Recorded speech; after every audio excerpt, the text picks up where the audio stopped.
I hope you're doing wonderful this morning or afternoon or evening, whatever time you're looking at this video. So our paper for art, even though we're not in the art classroom, we still can do art. So I sent home a paper like this with everybody. It should have a 1 on it. And so for this project, it's really going to take your creativity to transform this 1 into something super unique and different. And so for this project, I have a pencil that I'm going to be using, right, to draw.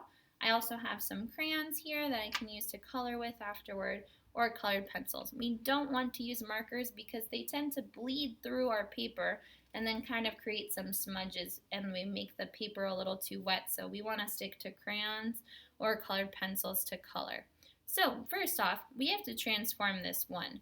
So I remember last class that we had and you were able to free draw. You made such beautiful creations. You have such innovative minds and I can't wait to see how these turn out once we come back from being at home. So this is our 1, right? So I can look at it this way. I kind of see something, but I want to kind of turn it around. So you can choose to draw on top of it either this way or this way. It's up to you.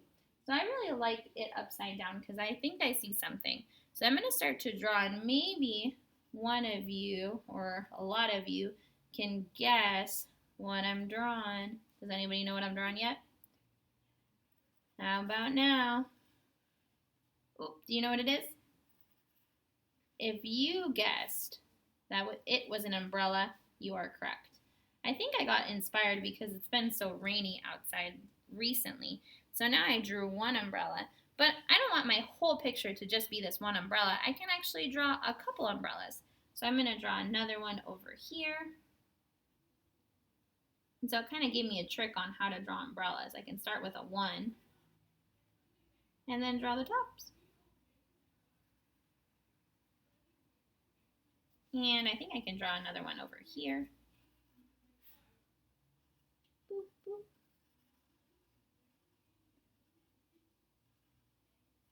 So yes, I think we're going to have a lot of interesting drawings. Hopefully they're not on all umbrellas. I'm actually going to say that I don't want anyone to draw an umbrella just because Ms. Ravelis already did that.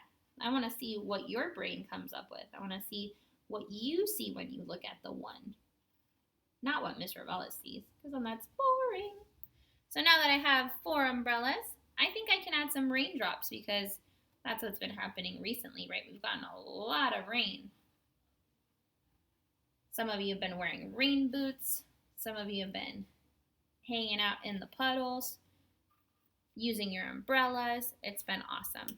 So now that I have this beautiful drawing, right, I have 1, 2, 3, 4 umbrellas and all these beautiful raindrops. I can use either crayons or colored pencils to color my picture.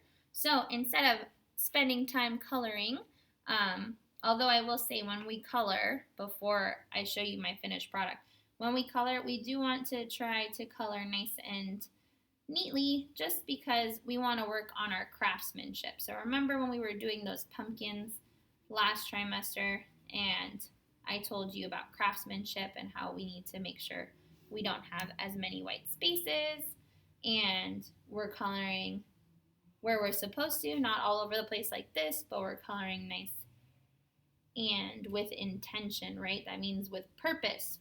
We want the color there, so we're going to put it there.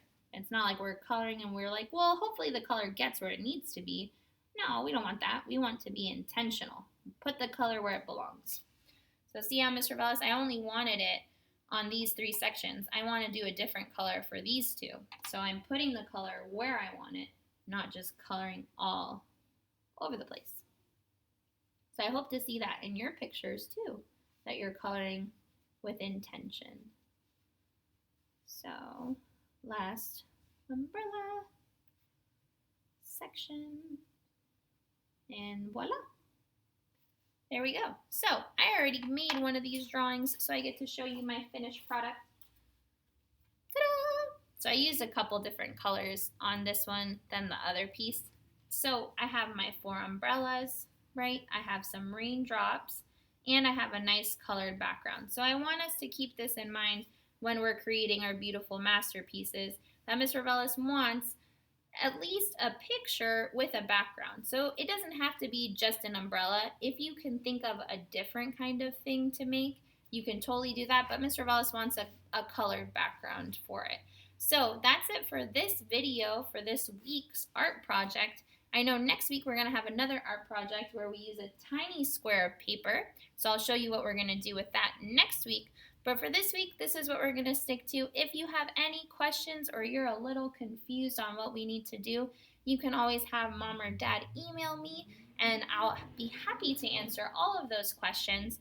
But for this project, all we're doing is taking that one and making it into something new with a cool kind of colored background. So you can choose what colors, either use crayons or colored pencils. And I can't wait to see your beautiful masterpieces when we come back from school.